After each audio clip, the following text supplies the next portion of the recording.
Good afternoon. Thank you for being with us this afternoon as we talk about positive progress on eviction reform. So we appreciate everyone here today, especially a lot of the partners who have been with us on this journey over the last several years, and we're glad you're here today. If you have any questions following the remarks, the presenters will all be available for one-on-one conversations following the presentations. So with that, I have the honor of introducing Judge Jiza Page.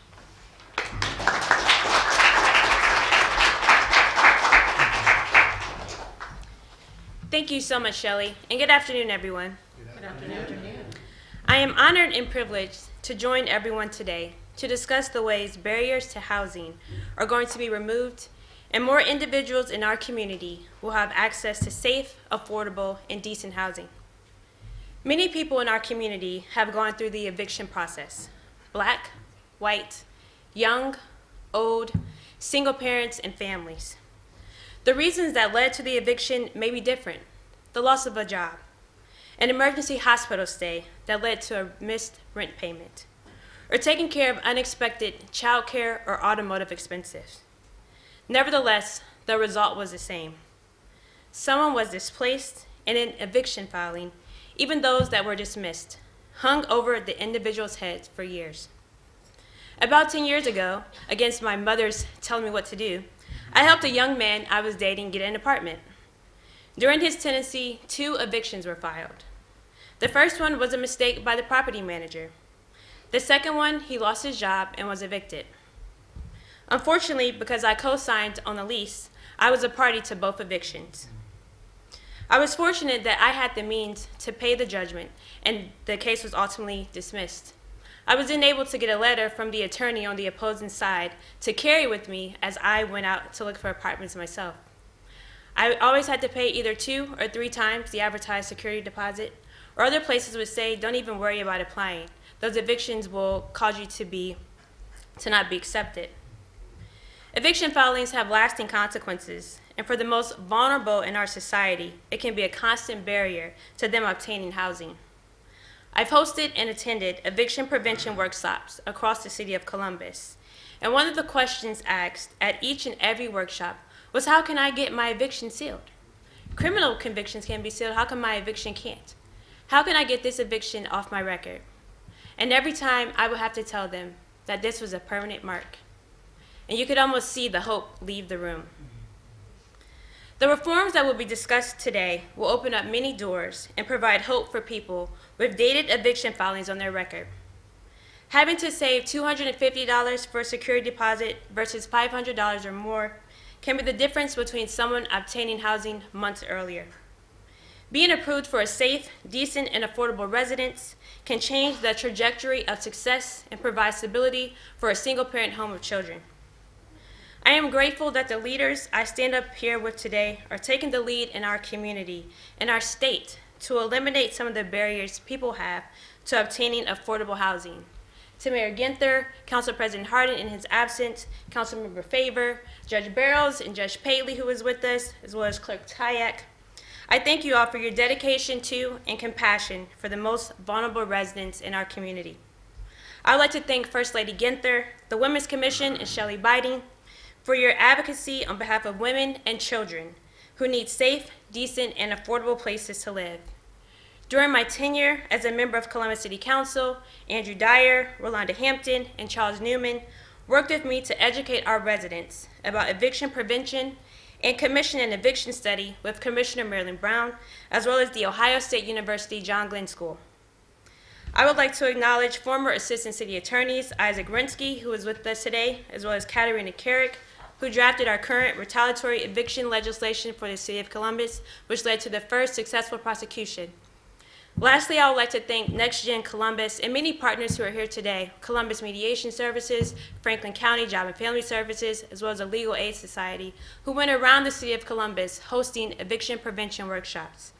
It is because of you all that access to housing in our community will be improved.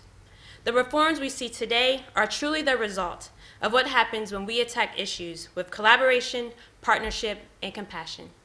I would now like to introduce our wonderful municipal court clerk, Clerk Tyack.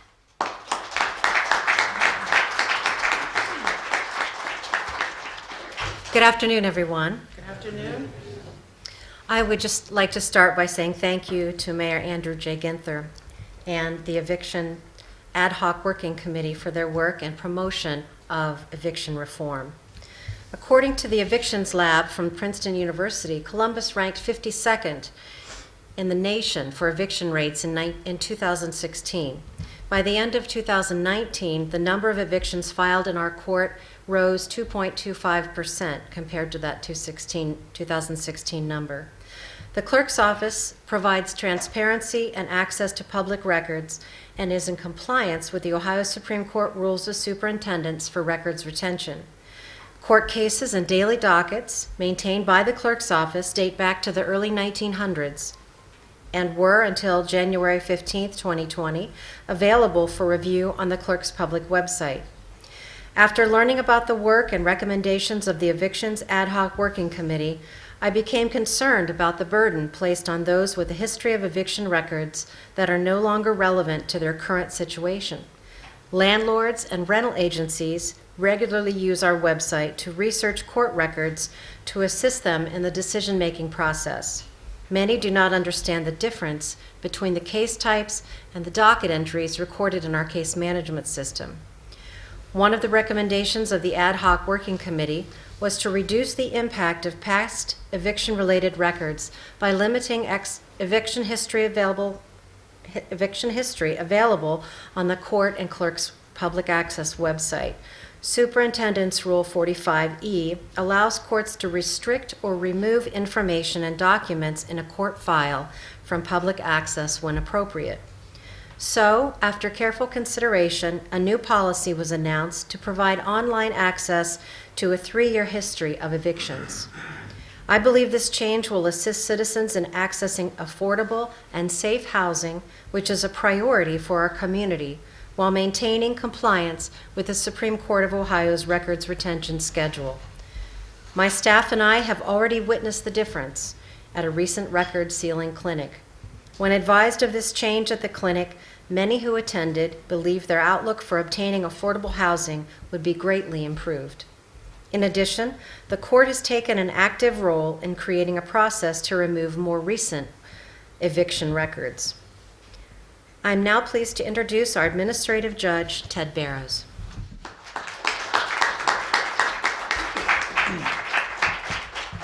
Thank you, Clerk Tyak. Of the branches of government, the courts seem to be the most resistant to change. So it's jarring, but it's beneficial when active citizens shine a light on our practices and offer constructive criticism. In this case, those active citizens consisted of the Columbus Women's Commission. I'm proud of the reaction of the Franklin County Municipal Court in working collaboratively as part of an ad hoc committee with representatives of the Women's Commission, Clerk Tyak, the City Attorney, and the Mayor's Office to address issues relating to the eviction process in our court.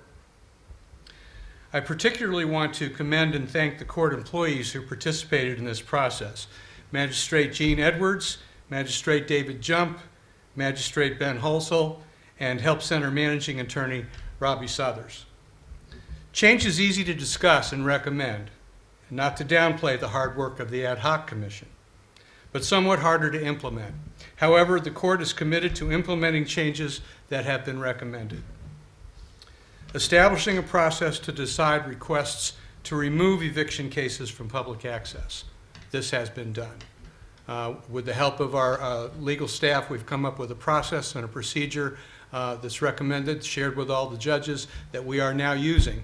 And with the help of our self-help center, people coming in for assistance can file appropriate papers to get those actions heard by judges. The first of them have recently come into my docket, have yet to hold one of the hearings, but they're starting to hit. So the new process is in place and it's working. Create a navigator program. The court is actively exploring grant funding opportunities to hire a social worker full-time and to hire a consultant to make recommendations to the court about how to make the evictions docket more efficient and more understandable for litigants. Some of that is now being done in our self-help center.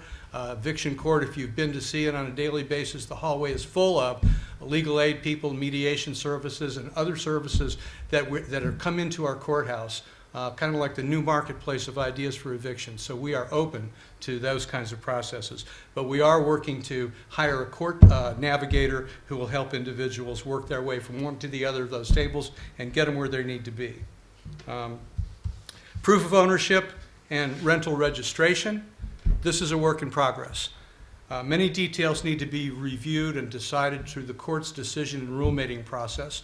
Things like this are assigned first to our Rules and Policy Committee, where a number of judges and our court staff meet and talk about these issues, debate them. We bring in outsiders sometimes. I don't mean to refer to the clerk as an outsider, but frequently people outside of the official court to help us understand the impact that the changes we propose will make on them. And then we look forward to running them through a rulemaking process. It requires whatever proposals we come to be published for public comment, and following the public comment, action would be taken by the judges as a whole to enact whatever finally comes out from that. We recently learned that the city of Akron has a similar process in place, and we will be following up to learn what we can from them. Redesign the eviction summons. The most immediate next project is to redesign the eviction summons to make it easier to understand and to better connect tenants with available resources like legal aid, the help center, and mediation services. The court plans to work with our sister municipal court in Hamilton County, which has already redesigned their eviction summons for the same reasons. They've indicated being willing to share their summons with the Franklin County Municipal Court as a model. So, from being somewhat resistant to change to being active proponent and participant in change, we are pleased to be part of this process. It's now my pleasure to introduce to you Columbus City Council Member Shayla Favor. Shayla.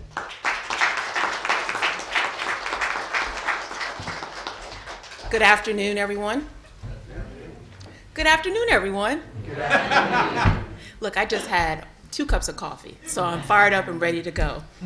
Thank you to Mayor Ginther, Judge Barrows, Judge Page, and of course, Clerk Tyack for allowing me to join you today for this exciting announcement. And I want to give a special thanks to the Honorable Judge Page for her willingness to share her story with all of us. It is because of the work that she started at her time on City Council that I was able to move forward with the eviction prevention program. So I am very thankful for all the work that she's done in this space. Thank you. Throughout my short time on City Council, housing has been my top priority.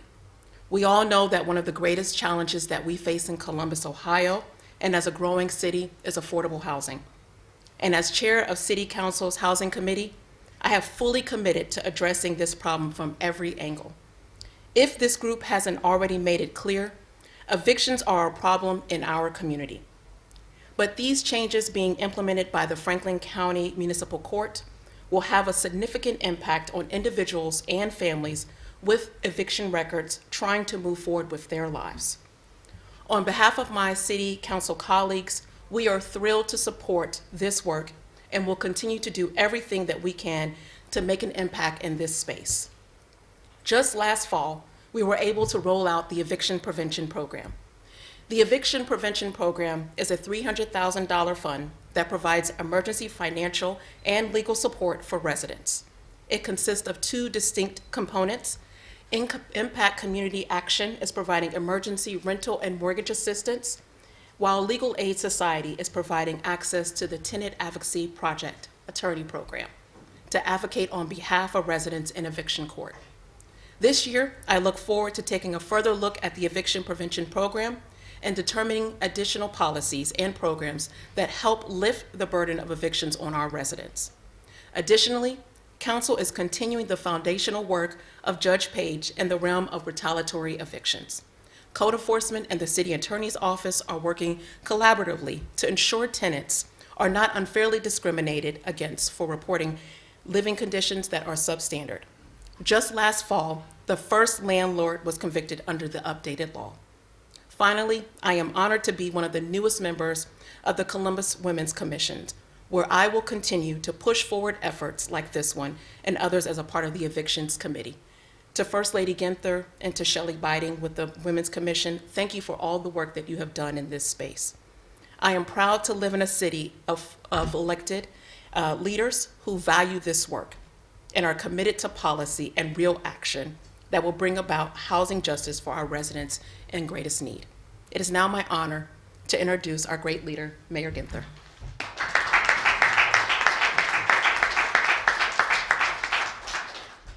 Thank you, Councilmember Favor. Before I get going, if we have any members of the Women's Commission besides Councilmember Favor here, could you just raise your hand or stand up so we could say thank you?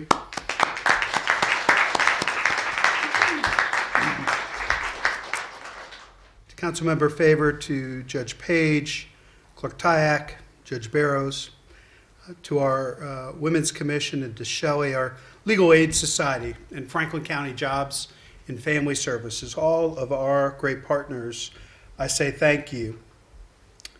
In his book, Evicted, Matthew Desmond wrote, "Eviction is a cause.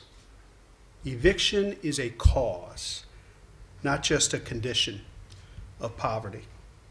We know the importance of stable housing for families, a roof over your head, a place to sleep.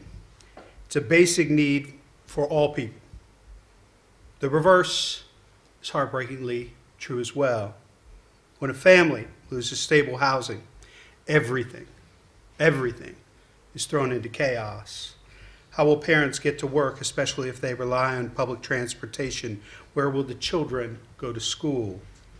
Another fact, evictions disproportionately impact women, most often women of color and single mothers. If you've never spent time here at the housing court, as Judge Barrows mentioned earlier, it's a powerful, powerful experience. We know that evictions start a hard-to-break cycle. Those who have been evicted are often rejected for housing by other landlords, and that record of eviction follows people forever, until now. Thanks to Franklin County Municipal Court, Clerk Tyak, and her incredible team, hundreds of families now have the opportunity to move forward in finding stable, affordable, and safe housing. I'm grateful to the Women's Commission for all of their leadership and work in convening the conversations that led to this action. I'm also proud of our partners at Columbus City Council for their work on eviction reform, and to our great partners, including the Legal Aid Society and Franklin County Job and Family Services. It's a reminder that we all have a role to play in making equitable policies that strengthen families. Stabilizing families also helps the region with affordable housing because it helps to stabilize our housing stock. When families are evicted, landlords can increase the rent of the unit, sometimes as much as 10 to 15%, putting it out of reach for additional families. The work of the court and all of our partners is a great step for the families of Columbus and Franklin County. We look forward to continue working with all of our partners to help support stabilized families and stronger neighborhoods throughout our region. And Judge Barrows mentioned earlier that there might be challenges, that the judicial system and judiciary may be one of the places most difficult to embrace change and reform. But I've never been more proud of our judges, our magistrates, and the staff of this court system. It's one thing to know about an injustice, to realize how we could be doing better, but to have people embrace it and implement the changes and reforms that sometimes are very complicated and detailed and have to have so many folks sign off on. I couldn't be more proud of our judiciary than I am today.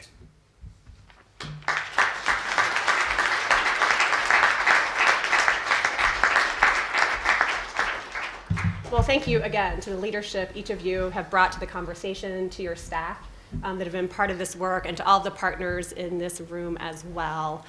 This concludes our press event this afternoon, and if you have any questions, feel free to stick around for one-on-one conversations. Thank you.